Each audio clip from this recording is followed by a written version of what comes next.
Hello and welcome back to Monkey Gardening. I'm a monkey, this is my garden. Before we get started today, I just wanted to say a special hello to one of our viewers, Seb. Hello Seb. Seb's 5 years old and he's been watching the channel with his dad. It's great to have you along, Seb. Nice to have your company in this garden. And Seb has also been having a go at growing a seed himself, which should be appearing on the screen either here or here. So nice one, Seb.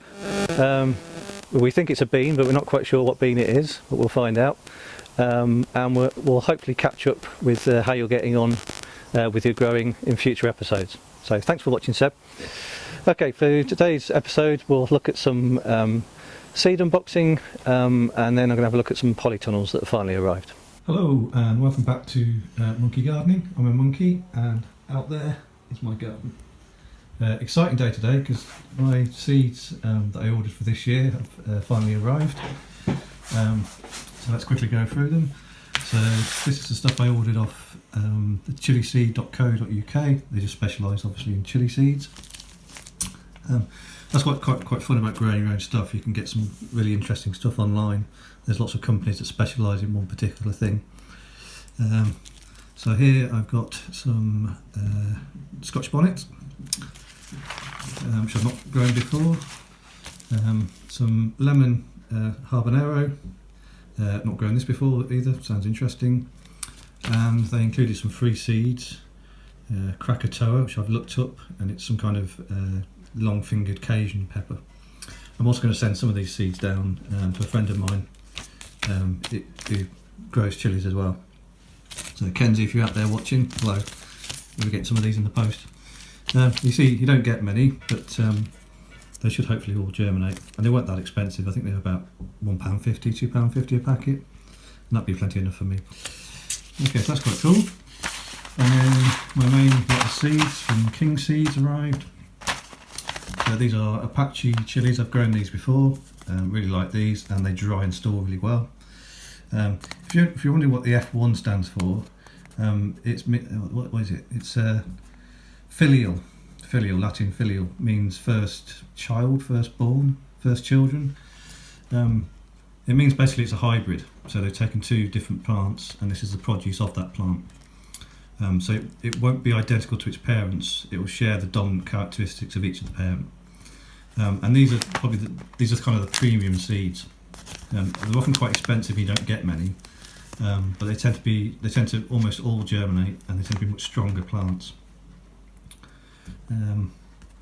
But the flip side is that often, if I grow these F1s, the seeds that are produced will either be sterile, or if you grow them, they won't produce a chili with the same characteristics as a parent.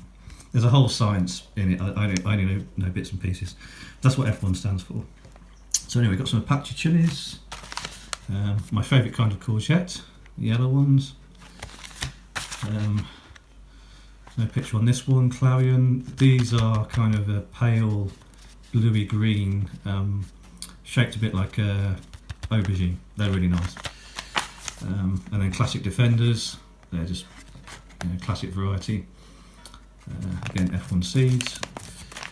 Courgettes I've got planted upstairs, haven't germinated yet, so I'm keen to plant some others just in case they don't come through. These are the same longitude variety that have already germinated upstairs. If you saw my previous videos, you see that they came through. So I may not need these, I might give these away. Or plant some more extras. Spinach, I've got two different kinds.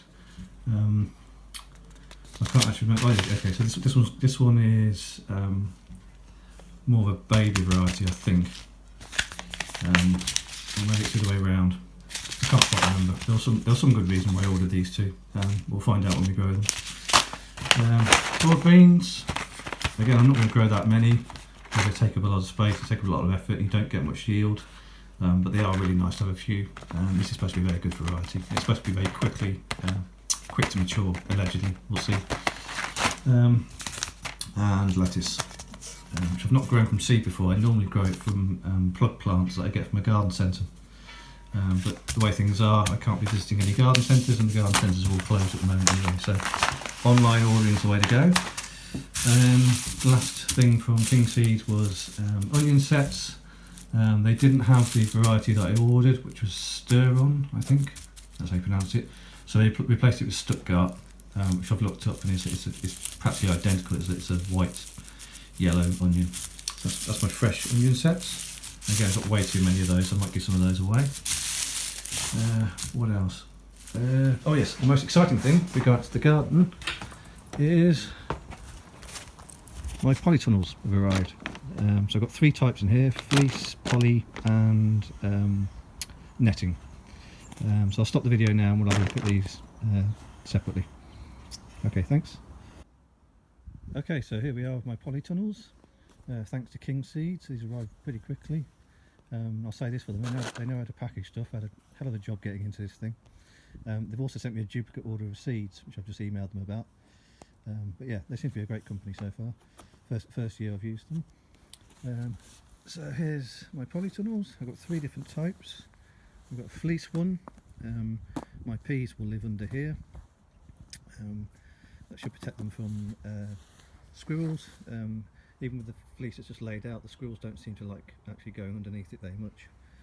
And also the fleece increases the warmth. I think I said in an earlier episode, we've got plenty of light at the moment, but not much warmth. It's barely 10 degrees out here at the moment. So yeah, soft early stuff can be growing under here. And then we've got a traditional polytunnel. So this will be really useful for hardening stuff off, because I don't have a greenhouse. And again, this should hopefully keep Mr. Squirrel at bay. There'll be lots of uses for that. I can grow lettuce under there as well, depending on how the summer weather continues, what kind of season we get. And then the netting tunnel, which I'm intended to use for brassicas. Again, hopefully this will keep most of the pests out. I would hope that it will keep butterflies out, so hopefully the problem I had with caterpillars last year won't be so much of a problem. I was going to set these up today, but it's very cold and damp. It's actually been raining a bit today, so we'll leave that for a future episode. If you're interested in the sizes, these are, what are they? 3 metres long, 45 centimetres wide and 30 centimetres high. Maybe I should have gone for some slightly bigger ones, but it's my first experience with polytunnels, so we'll see how we get on. Okay, thanks for watching everyone. See you on the next video.